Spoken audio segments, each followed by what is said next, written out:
Please help me welcome Chef Eduardo Garcia to the stage.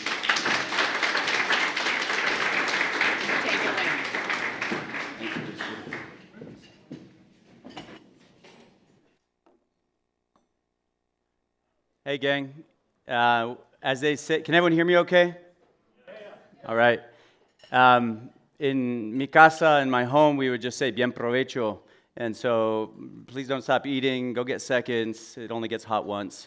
Never turn down a hot meal.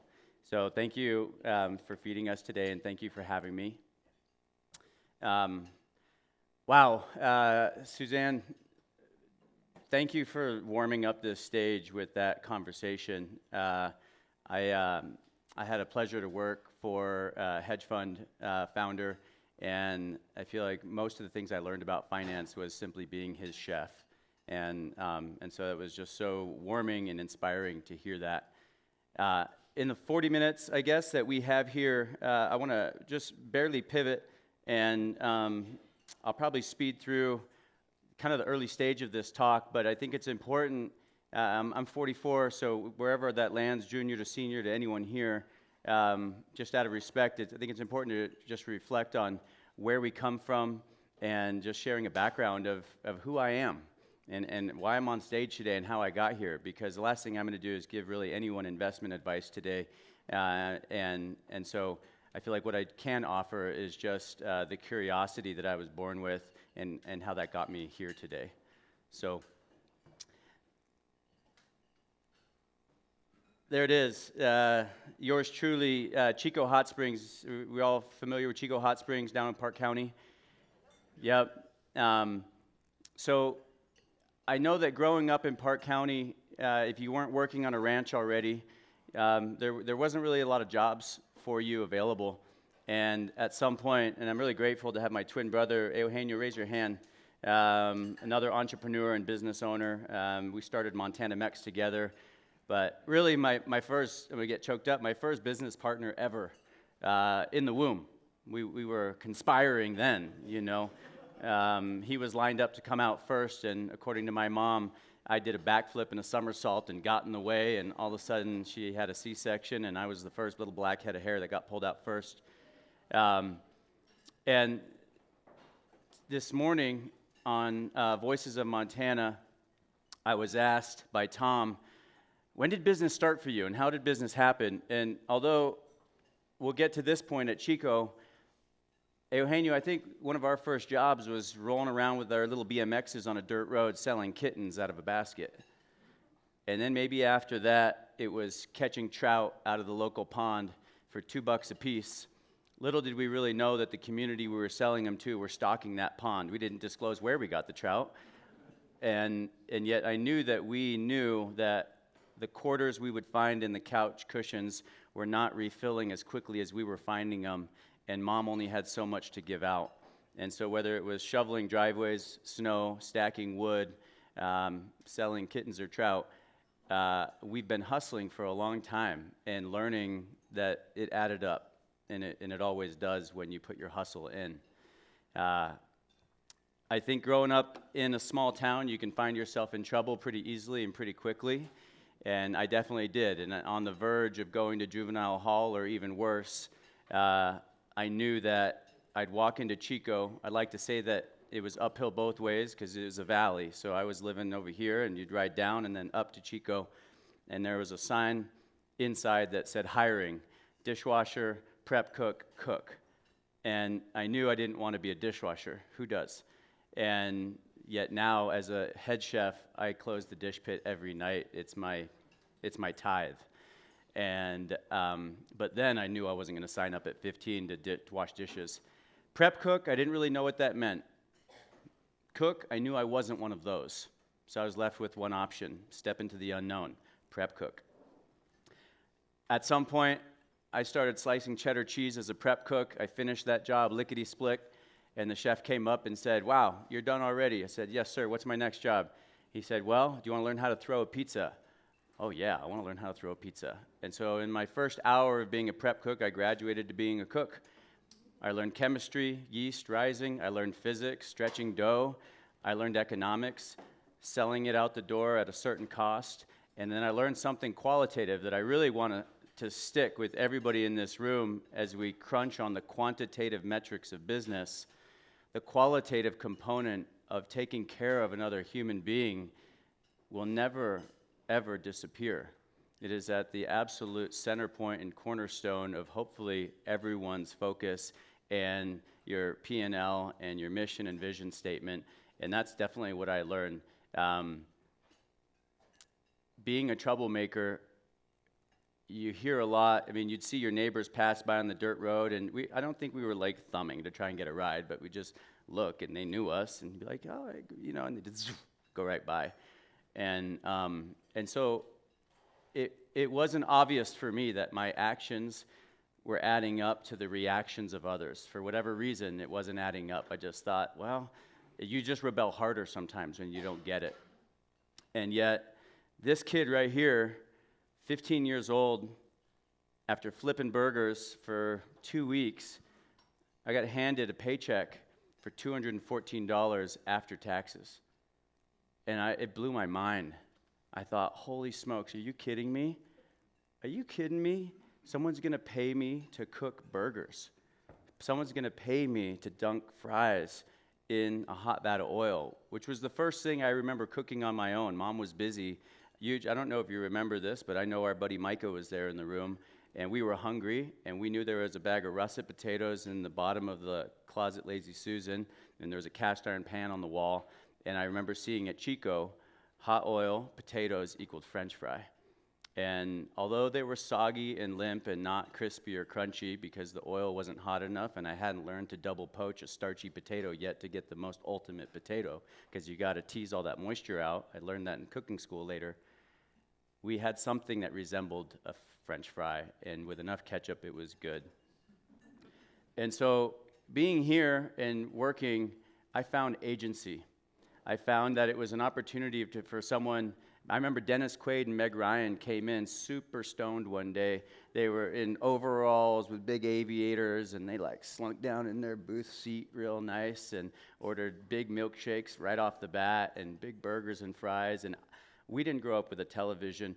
I didn't really know who they were, but everyone was astir that they were there. And what I know is that when they left that day, fully satisfied and satiated, they did one of these, good job, to the guys in flipping burgers. And I was like, that's us, you know? That's really neat. It's really nice to have someone acknowledge your hard work and say, good job, when you've heard so many other things, which is, we're going to put you in juvenile delinquent hall, you know? So from this, graduated Park High in '99, and I realized that while everyone was having a gap year in Europe, that wasn't my path. I realized if I didn't focus down on purpose, I would disappear, and I don't even know if I'd be here still today. It was rough, you know, like we were using drugs and we were drinking and doing all the things that some kids end up doing, for better or for worse. And by the middle of my senior year, I made a decision on New Year's Eve to just be done with that and try and figure out how to raise my consciousness and be higher in a whole nother way on my own. And so by the time I graduated high school, I was in this process of discovering, what am I made of? What can I do? How can I summit? How can I figure this out with what I have in the tank? So I graduated cooking school, and I ended up getting to Europe anyway. This is in Porto Cervo, or just off the coast of Porto Cervo, and this was my home for the next 10 years. Not just this boat, but I worked on a handful. And I could look back and say, well, what kind of a PhD or what kind of a master's degree did I actually get doing this job, cooking? And, you know, I didn't really run a team. I mean, in a way, it was a service and a disservice all at once, and I want to flip that coin so that everyone can see both sides. What I mean is, I got to work with a Darth Vader credit card, I used to call it. It was a black Amex, I think. No limit, no nothing, just heavier than heck. And you could do anything with it. You could helicopter a $1,000 wheel of Parmesan into the middle of nowhere, just give them that card, you know? But what's interesting about that is, after living with a Darth Vader credit card in your pocket, having no budget. So I took cost control in culinary school, and I thought I'd have to balance budgets. But as a chef working for billionaires, they just said, get it, you know? Just do what you got to do, get it. And you wouldn't think that you can burn out on having too much money, and maybe, I don't know if anyone can get that sentiment, but you can. I did. And I didn't own it, but what's interesting about being a chef, and someone in this kitchen at the Marriott simmered those beans and cut that lettuce and made that lime vinaigrette and warmed those tortillas. That's human capital. That is a human being who's getting paid to make sure that you live and you have lunch. And you don't have to think of that critically and heavy, but that is how I take my work, because when someone says they're allergic to shellfish or seafood or peanuts, there's no sneaking around unconditional love of human life. It's like, if there are any farmers and ranchers in the room, I see John over there, I know.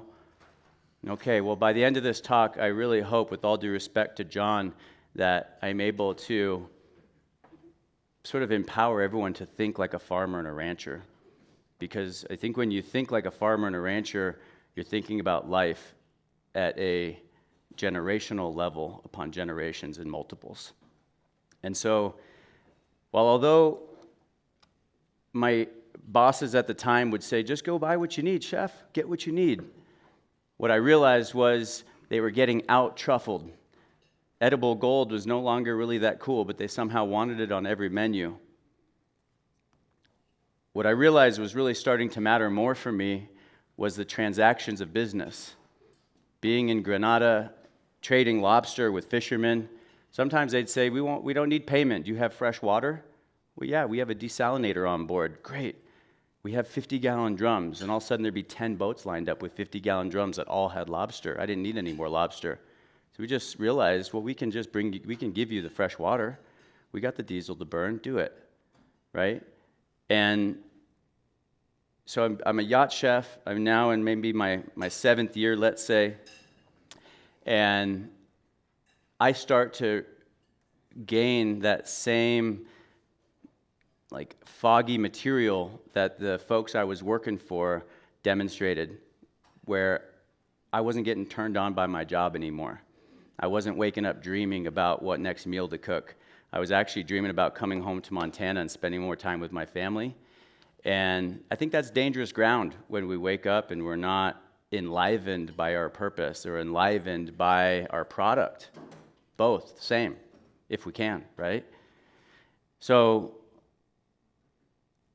first you go from the Darth Vader credit card, 10 years, and at year 7 of that, you start really understanding that these folks, I could pay them the Carib dollar for that lobster tail, but actually what they preferred was D batteries for whatever they were running D batteries with, fresh water, and kids' books, coloring pencils for the next generation. That really resonated. So now every year we would go back, I'd still have the credit card, but you better believe we came with cases of kids' books and coloring pencils. And they knew, they'd see our boat. It was called the Blind Date. Big flag hanging off the top of it with a heart. And they would know that when we pulled up, there was a chef on board that was going to be really invested in trading with them. So to punctuate on that next step of my career, I really like to use this photo because maybe it's too much of a cliche and not everyone dreams about being underneath a leaning palm tree on a white sand beach as your type of vacation, but we all get the point of what this stands for. And yet, I was truly burning out. I started to find myself not really loving my career anymore, dreaming about doing something different, and having to force myself up to the plate every day, which that's a poor equation. That's a poor return. And so I came home to start a company with my twin brother and my partner at the time and our older sister called Montana Mex. We were going to be focused on the condiment category, making organic seasonings and sauces. And I'm going to get to this point in business here if I have time because it's important. But next to that, how are we going to market this business? How are we actually going to get it out there and distribute it? And I think it was Jenny Jane's idea that said, let's have a TV show connected to it. We'll do the CPG product. If anyone's in CPG right now in the food space in this room, it makes sense. Super hard, super challenging, very low success rate, unless you're backed and funded and you have major liquidity. So the idea was that we could distribute our message faster through television by the millions every day than we could through a Cisco food truck and with the slotting fees that Safeway and Albertsons and Kroger would charge us. And so we started the LLC. I invested $44,000 as seed funding. My brother is a business graduate from here, go Bobcats, here in Bozeman. And so we were going to be off to the races and go try and start this company. And originally it was meant to be more brick and mortar. Come get your food. We'll sell them, have some margin on the tacos and the beans and the fresh drinks. And then maybe you want to take some salsa home with you. So we do packaged goods. And then we shifted to grocery. But coming home, Suzanne, what did you call it? You called it a black swan moment. It can be either good or bad, right? All right, well, I'm going to take both of those because this is the quote that Dr. Stephen Morris made so famous that forever is in my mind and gives me gratitude every single day when I put my head on my pillow and I wake up in the morning is, you don't think you're going to get electrocuted with 2,400 volts and be called a bag of bones with a heartbeat. I don't think any of us dream of that moment happening, nor do we know if it will happen. That's one of the beautiful, magical things about life. We just don't actually know.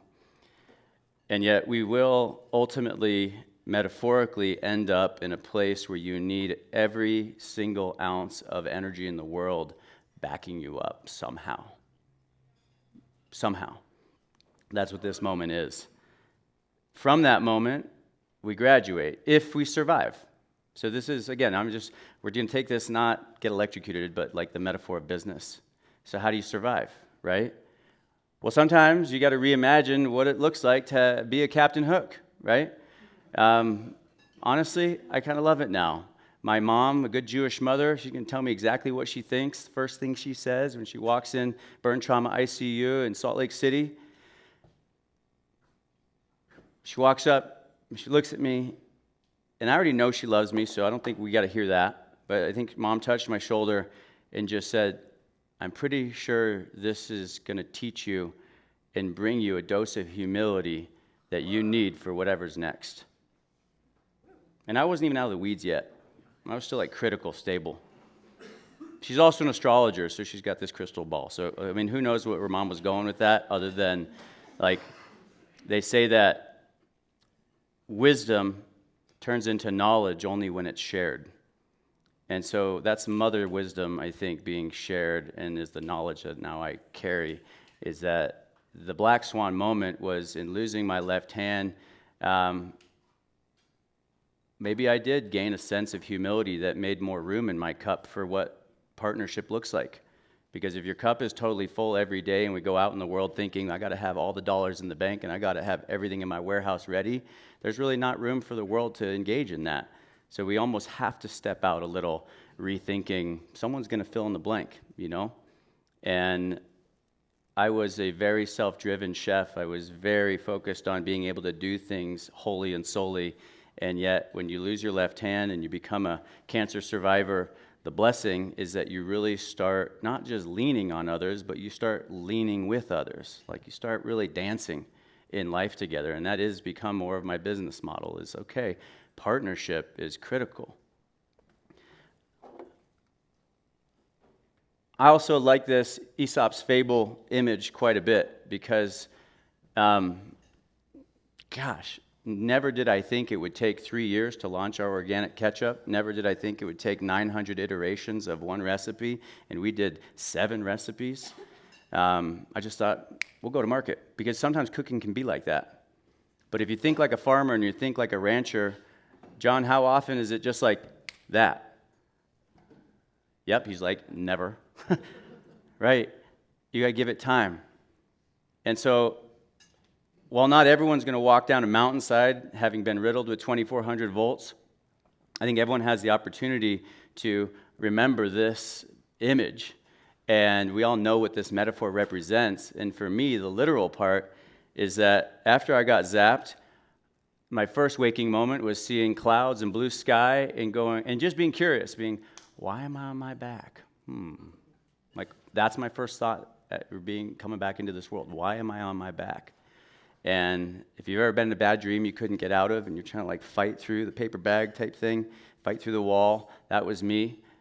And then all of a sudden I just remember walking and hearing dirt under my feet, gravel road, the western meadowlark whistles in front of me, and I'm carrying bear spray in this hand, and I had 2 elk calls hanging on lanyards, and I had somehow fashioned a splint, and this hand is black, and I can see white bone that's charred, and that's how I wake up, and I'm walking down this road.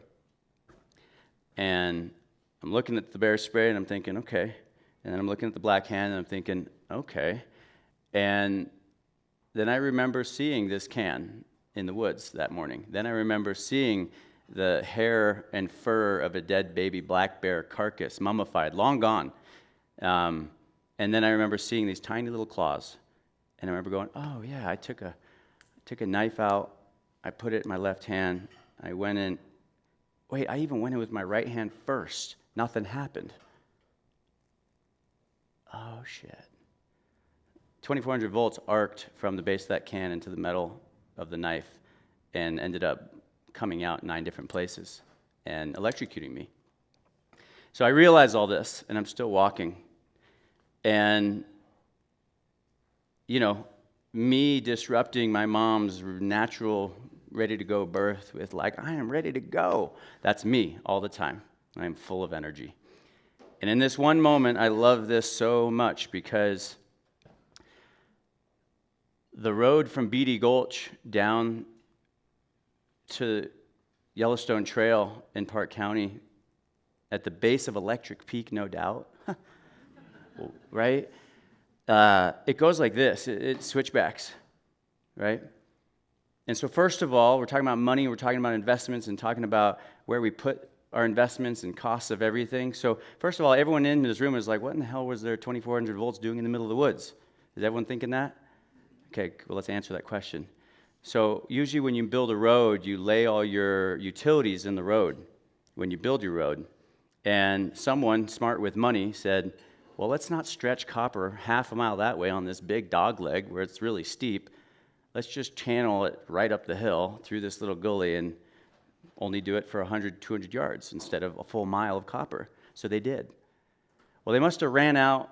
The spool must have ran out, and they must have spliced it because that little box that was there with no power lines visible, no don't touch this, you'll get zapped warnings, was the junction can put on top of that splice. It was never fully buried. It was left as an access point.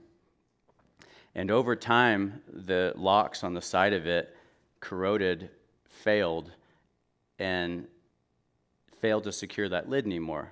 And so whether it was a big bison rubbing its butt on it or just sloughing snow, that lid eventually came to the side and opened up like that, revealing the can. So I don't know how the baby bear died in there, but that is what I found that day. And so as I'm piecing all this together and I'm walking down the road, I get such a rad lesson. Because the little me and the other big me, or however you want to call them, the 2 sides of ourselves that walk every day with us, first one sees a game trail going straight down to help, which are all those houses.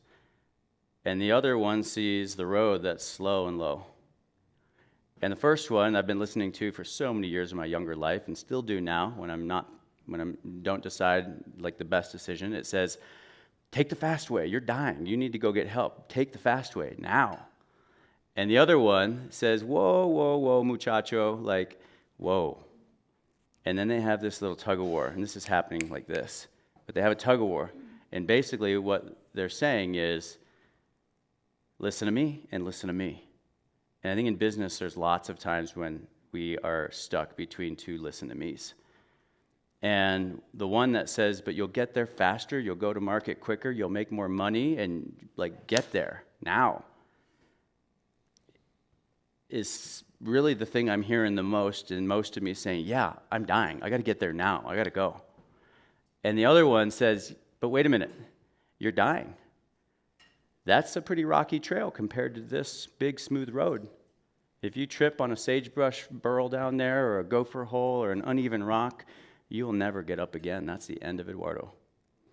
And so I really love this because that's one of the most significant times in my life where I really listened to that big me that just said, no, be the tortoise, take the time, walk it out.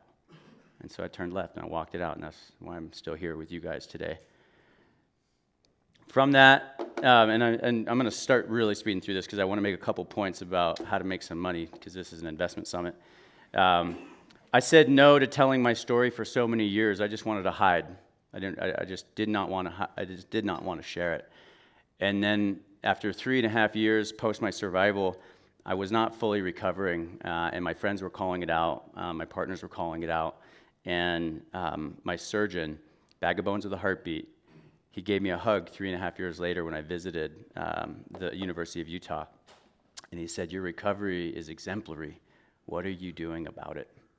And what he meant by that is you can be helping so many people by sharing your story. And so I worked with a team that are Montana State University film graduates, and Dennis Egg, who was the dean of the film school then, retired now, and we made Charged. And Charged is now in 21 countries and 7 different languages. And I don't know if anyone in the room has seen Charged. Maybe a couple have. But if there's time, I'm just going to, guys, we're going to play this trailer. I think it's the next one. And just, this is just the trailer. So just go watch Charged. I don't make a dime off of this. We really did this for caregivers and our professional community that we owe it to, that back us up.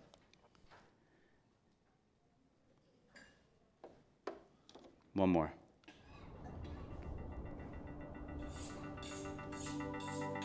I just wrapped up a very successful career as a yacht chef. Food became this language that I could speak with anyone from anywhere in the world. A passion that was defining who I was in life. And everything was just coming together. There was a final lesson before making that next move. I never expected what would happen next.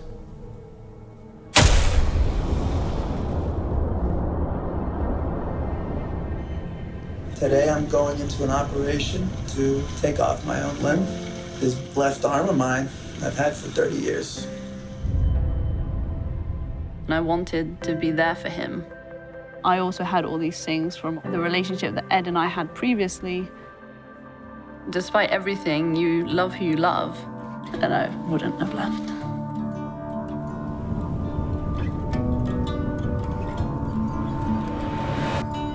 All of a sudden, overnight, I had to rethink how to do every single task.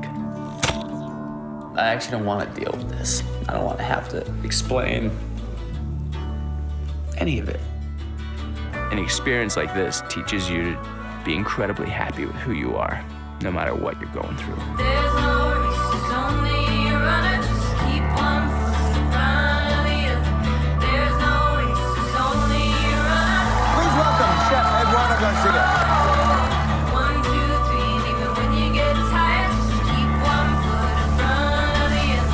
There's no race, no end. Everyone that has encouraged me and forgiven me has brought me to today and how I make my life moving forward. We made something of ourselves.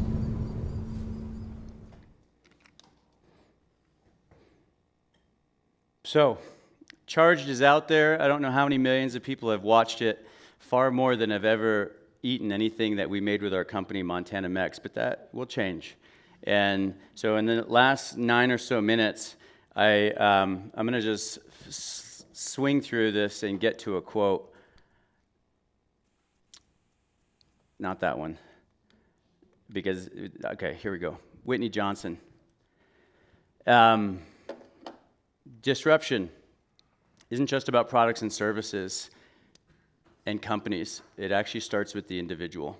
And so we think about our team, we think about ourselves as entrepreneurs or business owners, founders. And I'm neighbors with a rancher, Nelson Story, down in Emigrant, Montana. And Nelson and I were hiking Fridley Peak 6 years ago, maybe 7 years ago, and we were talking about the price of cows then. And I think this year a feeder steer is proposed to be like, that's an average 800-pound steer that has an estimated average value coming up at $350 per hundredweight, so per every 100 pounds. And so just like, don't beat me up over that if you have different numbers. But if we run with that, let's just say that the average steer is going to be $2,800 to $3,000 at market. And you got to have a lot of those to make a living then. So I said, can I share my idea with you, Nelson? He goes, yeah. And I said, okay, I'm not going to insult you. And he goes, no. I said, okay, great. Let me run this math by you. So for every one of those steers you sell, you're going to get $2,800 to $3,000 this year. So if I invite 10 people to a butchery workshop where I teach them how to cook and cut and learn, and I charge $2,800 each for that, that's $28,000. And if I invite 100 people, it's $280. And if I don't invite anybody, but I hire these guys at Jericho to live stream it, my costs go even further down because I don't need to have anybody on site that I'm feeding. I can just teach and share and reach millions like a la minute. And so what's interesting is my show was going to be sold to the Food Network, and then I got electrocuted, so I never made that meeting. And so more recently, my show Big Sky Kitchen was nominated for 7 different Emmys and won a James Beard Award, but not for flavor. I'm a good chef, but it wasn't for flavor. It was for education, okay? So my grandfather, when we would come from Montana and we'd go to these fancy bar mitzvahs and stuff in New York, well, we were in Carhartts, Wranglers. And so we needed some fancy attire, blazers and stuff. And he would take us to this store in Westbury, and I loved what it said on the entrance. It said, our best customer is an educated consumer. And all too often in the marketplace, I feel like in business, we are keeping all of the education behind the curtains. And so then we're spending, 20% of our budget on marketing every year, but we're not educating. We're simply trying to warm up this external fireplace with walls thinner than tin. It doesn't hold any heat. And so when I walked on stage at that James Beard Award banquet and received the honor of that for the entire team, it just wasn't me. It was for our film. It wasn't for me as a chef. It was for Big Sky Kitchen, the film, for educational content storytelling in the digital space. And so we are in a state right now, I believe, that is really looking at digital technology and technology in general and pushing that. But right now, if I may have it wrong, and please tell me if I do, but I think the number one economic driver in our state is agriculture right now, and still. If I have the numbers right, it's a $5 billion industry over 57 million acres through 23,300 folks like John that are stewarding landscape, that are protecting this blue sky perennial opportunity to empower the human spirit. Because it doesn't matter if you're, in all due respect, if you're working in healthcare or composite technologies, or you're building the world's best organic ketchup, if we're not taking care of our landscape and our watershed, we are depleting our ability to be in business. Because we all just had lunch, right? Okay. Try waking up to work without a good something in your belly, right? Or wearing something nice and warm. So the real return on investment, I think, is education. And the best return on advertising spend is to educate through experience. That way our customer knows what they want because they just experienced it themselves. And when they can do it with you in person through an unconditional metric, you can't go backwards from unconditional love. It doesn't work that way. Once you've truly been empowered by someone that wants to see you do your best, there's no going back from that. And so Whitney's quote, "It just stands strong." This last December, my sister and I started the Dream Farm Foundation because I realized when Magnolia, even after all the Emmy nominations and the James Beard Award, they didn't renew any of their 15 cooking shows because the metrics weren't there. People wanted to watch painting and DIY, and that's great. So they didn't renew any of their food shows. And the blessing in disguise, the black and the white swan, thank you so much for teeing that up. I had never heard it like that. Was that I felt like I needed that marketplace. I felt like, okay, if I just get one of these shows, I got electrocuted, dang it. Like, if I can just get one of these shows out there, my business is going to succeed. I'm going to do okay. And yet, boom, a network decides, even though the people want your show, every airport I fly through, every day I get 1,000 messages or more that say, when's your next series coming out? And so right now, I'm working as a storyteller with our state film commission, where they'll fund up to $3.3 million for a series, $50,000 for a short film. And that can be for any story, but you just got to tell your story, right? And tell it truly. Just share it, all the little bits and pieces, the good, the bad, and the ugly. And so moving forward, my wife's uncle, famous rock climber Todd Skinner, he says, we cannot lower the mountain, therefore we must elevate ourselves. And lastly, this is when I had two hands. It's one of the hardest summers I ever worked. It was like 100 days straight. And you can see, I got like working hands or a hand. They couldn't recover from the amount of labor I was doing with like real biomass and vegetal content. I was washing them. I'm a chef, don't you worry. And I just love, A, that I get to see my left hand again in this image, but also it just reminds me that we really won't get anywhere without putting a ton of hard work into whatever we do. And so starting the Dream Farm Foundation was a way for me. When I look at Chef Jose Andres, I don't know if anyone's following what he's doing, but he has a company called World Central Kitchens. And the other day I was at an event with him, and I've had investors call a conflict of interest on me because, Eduardo, you're out on TV and you're showcasing, but if our products aren't on there, what are you doing? Your time's not well spent. So then I, put my ketchup on the first episode of Magnolia's Big Sky Kitchen. It's my show. I'm the executive producer of it. All right, my ketchup. No drama. Every other show is about that person's business.